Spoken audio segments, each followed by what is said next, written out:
बेलापुर नाम के गांव में माया नाम की एक लड़की अपनी माँ रमा और पिता सुरेश के साथ रहती थी। माया का परिवार बहुत गरीब था। उसके माता पिता मजदूरी का काम करते थे। बड़ी मुश्किलों से उनके घर का खर्चा जैसे तैसे निकाल पाते थे। कुछ ही दिनों में दिवाली का त्योहार आने वाला था और इधर माया के माता पिताजी को कोई काम नहीं मिल पा रहा था। एक दिन माया अपनी माँ से, माँ, दिवाली आने वाली है तो हमारे घर में भी नए कपड़े पटाखे लाएंगे ना पिताजी? मेरी सारी सहेलियाँ नए कपड़े और पटाखे लाने वाली है। हम दिए भी जलाएंगे और हमारे छोटे से आंगन में रंगोली भी बनाएंगे। माया अपनी माँ को अपने सपने बता रही थी। उसकी बातें सुन रमा मन ही मन बहुत दुखी हो जाती है और अपने बेटी को गले लगा लेती है और माया से, माया, तुम तो जानती हो बेटा, तुम्हारे पिताजी और मैं मजदूरी करके घर चलाते हैं और हमारे पास कुछ दिनों से कुछ भी काम नहीं है। हमारी किस्मत बाकी के लोगों की तरह नहीं है, लेकिन फिर भी अगर कहीं कुछ बन पाए तो जरूर लेकर आएंगे बेटा। माया अपनी माँ की बातें सुनकर नाराज हो जाती है और घर के पास एक पेड़ के नीचे जाकर बैठती है। माया को नाराज देख रमा की आंखों में आंसू आ जाते हैं। अब रमा अपने घर के काम में लग जाती है। दिवाली आने में कुछ ही दिन बाकी थे। उसी में माया उदास होकर एक नदी के किनारे पर बैठी थी। उसी समय दो बच्चियां माया के पास खेलते हुए आई और उसमें से एक, जिसका नाम रूपाली था, वो माया के पास आकर, तुम ऐसे अकेले क्यों बैठी हो? तुम चाहो तो हमारे साथ खेल सकती हो। मैं तुम्हारे साथ नहीं खेल सकती। मैं गरीब परिवार से हूँ और तुम तो अमीर परिवार से लगती हो। तुम्हारे माँ पिताजी तुम्हें मेरे साथ खेलने पर डांटेंगे। क्या? वो हमें क्यों डांटेंगे? तुम गरीब हो इसलिए? ऐसा कुछ भी नहीं है। गरीब आदमी भी चाहे तो मेहनत करके पैसा कमाकर अमीर हो सकता है। रूपाली की बातें सुन माया उससे दोस्ती कर लेती है। खेल खेलने के बाद रूपाली माया को अपने घर दिवाली पर आने के लिए कहती है। यह बात सुनकर माया बहुत खुश हो जाती है और घर पहुंचते ही माया माँ को रूपाली के बारे में बताती है। माँ, मुझे रूपाली ने अपने घर दिवाली के लिए बुलाया है, तो मैं जा सकती हूँ ना? बेटा, हम गरीब लोग हैं। रूपाली के माँ पिताजी को तुम्हारा वहाँ जाना बिल्कुल पसंद नहीं आएगा। रमा माया को समझाती है, लेकिन माया माँ के पास जिद करते हुए, रूपाली ने मुझे बुलाया है तो मैं जाऊंगी जाऊंगी जाऊंगी। माया के जिद के कारण रमा उससे, ठीक है चले जाना। दिवाली के दिन माया अपनी पुरानी अच्छे से धोई हुई ड्रेस पहनकर रूपाली के घर पहुंचती है। रूपाली भी माया को देखकर बहुत खुश हो जाती है। तभी रूपाली अपनी माँ से, माँ सुनो ना, माँ ये मेरी सहेली माया है। रूपाली की माँ सुशीला और पिताजी ओम माया को देखकर जरा भी खुश नहीं थे। माया की गरीबी उसके कपड़ों में से झलक रही थी और रूपाली किसी भी गरीब घर के बच्चे से दोस्ती करे ये उन्हें बिल्कुल पसंद नहीं था। रूपाली के पिताजी रूपाली को एक साइड में लेकर जाते हैं और उससे, रूपाली, तुम्हें कितनी बार बताया है कि गरीब लोगों से दोस्ती मत करो। तुम इन गरीब लोगों को नहीं जानती बेटी। पहले अमीर लोगों से दोस्ती करते हैं और उसके बाद में उनके घर चोरी करते हैं। रूपाली और रूपाली के पिताजी की बातें बाहर खड़ी माया ने सुन ली। उसे बहुत बुरा लगा। उसे अपनी माँ की बातें याद आने लगी और वो रोते हुए वहाँ से बाहर निकल जाती है। दूर खड़ी रहकर आसमान में फूटते पटाखे देखने लगती है। इधर रूपाली भी ओम के सामने कुछ नहीं बोल पाती और बाहर आकर पटाखे फोड़ने लगती है। माया दूर खड़ी रहकर रूपाली को देख रही थी और तभी बाहर से एक रॉकेट आकर रूपाली के पीछे गिर जाता है। रूपाली उसके पास ही खड़ी थी। माया ने दौड़कर जाकर रूपाली को वहां से हटाया। रूपाली को वहां से हटाते ही जोर जोर से पटाखे फूटने की आवाज हुई। आवाज सुनकर सभी बाहर आ जाते हैं। पटाखे फूटने से माया के पैरों में और हाथों में चोट आई थी। ये देख रूपाली माया से कुछ बोलती, तभी रूपाली के पिता रूपाली से, रूपाली मेरी बच्ची, तुम्हें कुछ हुआ तो नहीं ना? पिताजी, आज अगर माया ना होती तो मुझे जरूर कुछ न कुछ होता। उसी ने मेरी जान बचाई है। रूपाली के पिताजी माया की ओर देखते हैं और माया से, माया, मैंने तुम्हें इतना भला बुरा कहा, फिर भी तुमने रूपाली की जान बचाई है। रूपाली मेरी दोस्त है, उसे बचाना मेरा फर्ज है मालिक। तभी ओम की नजर माया के जख्मों पर जाती है। मालिक नहीं बेटी, चाचा जी। तुम्हें कितनी चोट आई है बेटी? चलो अंदर चलो, मैं अभी डॉक्टर को बुलाता हूँ। बेटी माया, मुझे माफ कर दो, मैंने तुम्हें गलत समझा। ओम को अपनी सोच और गलती का पछतावा होता है। अब रूपाली के माँ पिताजी मिलकर माया को बहुत सारी मिठाई और नए कपड़े दिलवाते हैं। माया उसे देखकर बहुत खुश हो जाती है और घर चली जाती है। घर जाकर देखती है तो उसकी माँ उदास बैठी कुछ सोच रही थी। तभी माया अपनी माँ के पास जाकर, माँ, पिताजी, देखो तो ओम चाचा जी ने हमें कितनी सारी मिठाई और नए कपड़े दिलवाए हैं। माया की माँ माया को खुश देखकर बहुत खुश हो जाती है, लेकिन माया के हाथ और पैरों में लगी पट्टी देखकर परेशान होकर उससे पूछती है, अरे बेटी, ये क्या हो गया तुम्हें? माया सारी घटी घटनाएं माँ को बताती है कि कैसे रूपाली को बचाते बचाते उसे चोट लग गई। उसी वक्त रूपाली अपने माता पिताजी को लेकर माया के घर पहुंच जाती है। उन्हें उसके घर आते देख माया की माँ और पिताजी, मालिक, आप हमारे घर? सुरेश, तुम्हारी बेटी बहुत बहादुर है और ईमानदार भी। उसने आज मेरी बेटी रूपाली की जान बचाई है। सुरेश, मैं चाहता हूँ आज तुम सब हमारे साथ दिवाली मनाओ। रमा ने माया को गले लगा लिया। ये उनकी पहली दिवाली थी कि उनके घर में मिठाइयाँ, तोहफे और नए कपड़े आए थे। उन सब ने नए कपड़े पहनकर रूपाली के परिवार के साथ मिलकर दिवाली मनाई। ओम ने अब रमा और सुरेश को अपने फैक्ट्री में ही अच्छी तनख्वाह देकर काम भी दिया। इसीलिए अब सुरेश और रमा भी बहुत खुश थे। इस कहानी से हमें ये सीख मिलती है कि जिंदगी में अगर हम हमेशा ईमानदारी से काम करते रहे तो हमारी किस्मत हमें उसका फल आज नहीं तो कल जरूर दिलाती है। एक हरिहर नाम के गांव में आस्था नाम की एक धनवान लड़की रहा करती थी। आस्था के पिताजी विजय एक बहुत बड़े बिजनेसमैन थे। महीने में 2-3 बार वो काम के सिलसिले में विदेश जाकर आते थे। आस्था की माँ प्रिया एक बहुत बड़ी ड्रेस डिजाइनर थी। आस्था उनकी इकलौती बेटी होने के कारण उन्होंने उसे बहुत लाड़ प्यार से पाला था, क्योंकि उनके पास पैसों की कमी नहीं थी। इसीलिए आस्था जो भी मांगती मिनटों में उसके सामने वो चीज हुआ करती थी। जब भी विजय विदेश से लौटता था तो आस्था के लिए कीमती खिलौने लाया करता था। ये देख आस्था बहुत खुश हुआ करती थी। प्रिया भी लेटेस्ट डिजाइन के कपड़े बनवाती थी। एक दिन प्रिया आस्था से, ये लो आस्था, नया ड्रेस, कैसा है जरा पहनकर बताओ। मम्मी, ये ड्रेस तो बहुत ही अच्छा है, थैंक यू। आस्था को इस बात का अब गर्व होने लगा था कि उसके पास जो भी कपड़े और खिलौने हैं वो किसी भी सहेलियों के पास नहीं है। विजय और प्रिया आस्था के साथ ज्यादा वक्त नहीं बिता पाते थे, इसीलिए वो उसे कीमती खिलौने लाकर देते थे।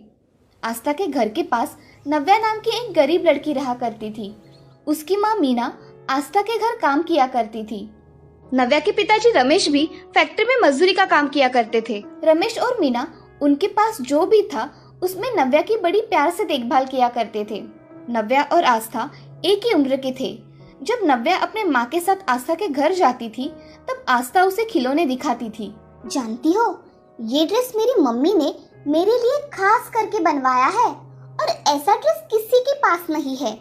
और ये खिलौना मेरे पापा ने इंग्लैंड से लाया हुआ है। तुम तो ऐसे खिलौनों के बारे में सपनों में भी नहीं सोच सकती। तुम्हारे ड्रेस तो देखो कैसे है। आस्था हमेशा नव्या को नीचा दिखाती थी और दूसरों का हमेशा मजाक उड़ाती थी। आस्था बहुत सारे ड्रेस 1-2 बार पहनती और डाल दिया करती थी। प्रिया उन ड्रेस को लेकर घर के काम वाली को दिया करती थी। नव्या अपने स्कूल के दोस्तों को हमेशा किसी न किसी तरह से मदद कर दिया करती थी। नव्या के स्कूल में सब उसके दोस्त थे और आस्था स्कूल में अपनी महंगी गाड़ियां और खिलौने बच्चों को दिखाने के लिए लेकर जाती थी। उसके खिलौने देख बच्चे उसे घेरा करते थे, मगर मन ही मन उसे कोसते रहते थे। एक दिन आस्था अपनी माँ प्रिया से, मम्मी, अगले हफ्ते मेरा बर्थडे है, आप मुझे क्या गिफ्ट देने वाले हो? अरे हाँ, मैं तो मेरा बच्ची का बर्थडे भूल ही गई थी। क्या चाहिए मेरी गुड़िया को? मम्मी, मुझे एक डॉल हाउस चाहिए जो कि बहुत बड़ा हो। ठीक है बेटा, मैं अभी ऑनलाइन ऑर्डर कर देती हूँ। Thank you mummy. ऐसा कहकर आस्था वहां से चली जाती है और तभी नव्या आस्था का एक बहुत ही शानदार ड्रेस पहनकर उसके माँ के साथ आती है। तभी आस्था नव्या से, अरे तुम पर ये ड्रेस बहुत अच्छा लग रहा है, मुझे तो पता ही नहीं था कि मैंने फेंका हुआ ड्रेस इतना अच्छा होगा। ये मेरी माँ ने मुझे दिया है। ये तुम्हारा ड्रेस है? हाँ, ये मेरा ही ड्रेस है। वैसे तुम गरीबों पर अमीरों के कपड़े बहुत जचते हैं। जाने दो, मेरे पास बहुत सारे कपड़े हैं। तुम भी क्या याद रखोगी? ये लो मेरा और एक कीमती ड्रेस। ऐसा कहकर आस्था ने उसका एक नया ड्रेस नव्या को दिया। मुझे ये ड्रेस नहीं चाहिए, तुम ही रखो। ऐसा कहकर नव्या वहां से चली गई।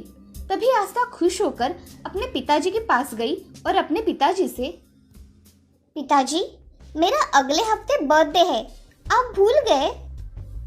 अरे, मेरी गुड़िया का बर्थडे भला मैं कैसे भूल सकता हूँ।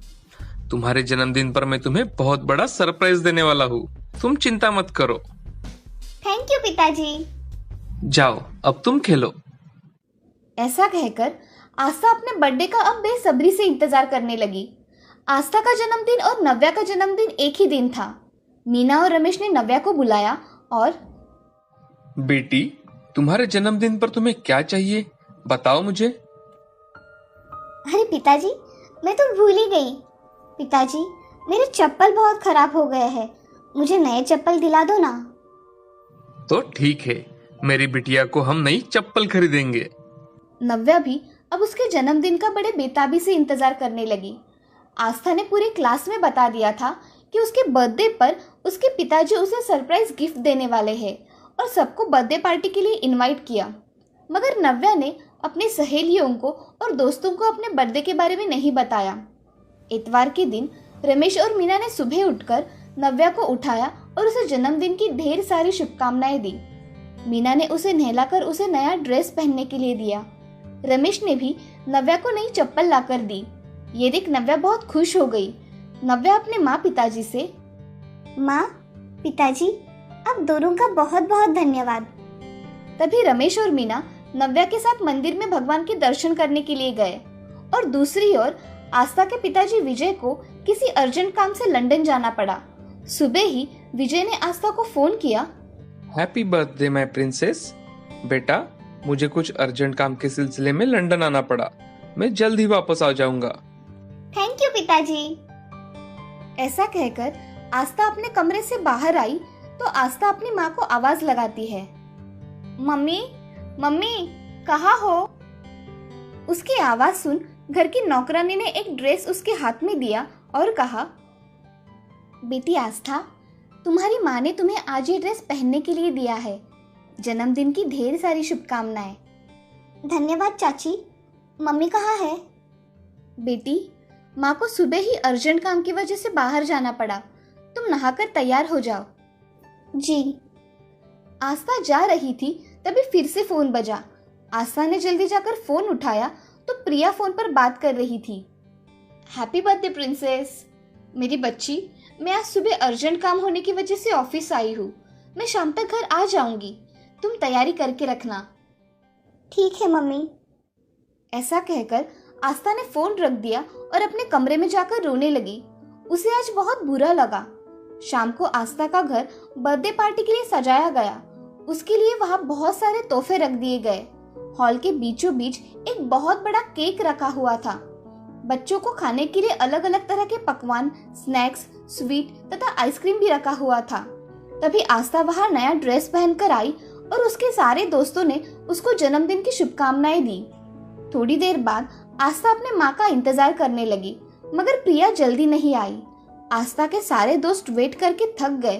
तभी एक दोस्त आस्था से, आस्था, तुम्हारी मम्मी को आने में बहुत देर हो जाएगी, हमें अभी हमारे घर जाना चाहिए, बाय। ठीक है, बाय। ऐसा कहकर सारे दोस्त वहां से चले जाते हैं। तभी प्रिया का आस्था को फोन आता है, बेटा, मुझे आने में थोड़ी और देर हो जाएगी, तुम तुम्हारे दोस्तों के साथ अपना जन्मदिन मना लेना, ठीक है? सॉरी बेटा। आस्था गुस्से से फोन काट देती है और अपने कमरे में जाकर रोने लगती है।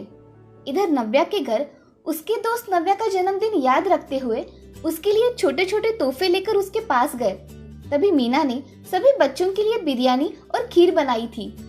मीना ने खुद के हाथों से नव्या के लिए केक बनाया था। थोड़ी देर बाद नव्या और मीना आस्था के घर बर्थडे की बधाई देने के लिए गए। वहां पर जाते ही आस्था कहीं नहीं दिखी तो नव्या उसके कमरे में चली गई तो आस्था वहां रो रही थी। ये देख नव्या, क्या हुआ आस्था, तुम ऐसे रो क्यों रही हो? तब आस्था ने नव्या को जो कुछ हुआ वो सब बताया। वो सुन नव्या आस्था से, आस्था, मेरा भी जन्मदिन आज ही है, इसलिए मैं तुम्हें चॉकलेट देने आई थी। मेरे दोस्त मेरे घर पे इंतजार कर रहे हैं। अगर तुम मेरे साथ आई तो हम दोनों मिलकर एक साथ केक कट कर लेंगे। चलो मेरे साथ मेरे घर चलो। नव्या, मैंने तुम्हें बहुत भला बुरा कहा, मगर तुम हमेशा मेरे साथ अच्छा व्यवहार करती हो। मैंने हमेशा तुम्हारी गरीबी का मजाक उड़ाया, मगर तुमने मुझे एक शब्द भी नहीं कहा। तुम आज सबसे खुशनसीब लड़की हो जिसके पास उसके बर्थडे के दिन उसके माँ पिताजी है। आस्था रोने लगी। तभी मीना आस्था से, आस्था बिटिया उठो, चलो, बर्थडे के दिन ऐसे रोते नहीं है बेटा। चलो हमारे घर, हम सब मिलकर तुम्हारा बर्थडे अच्छी तरह से मनाएंगे। अब नव्या के घर में आस्था और नव्या ने अपने अपने बर्थडे का केक काटा और उन्होंने अपना जन्मदिन खुशी खुशी मनाया। उस दिन से नव्या और आस्था पक्की सहेलियां बन गई और आस्था के स्वभाव में हुआ बदलाव देख नव्या भी बहुत खुश थी। इस कहानी से हमें ये सीख मिलती है कि कभी भी किसी के साथ ऊंच नीच भेदभाव नहीं करना चाहिए और अपने लोगों के साथ खुशी खुशी रहना चाहिए।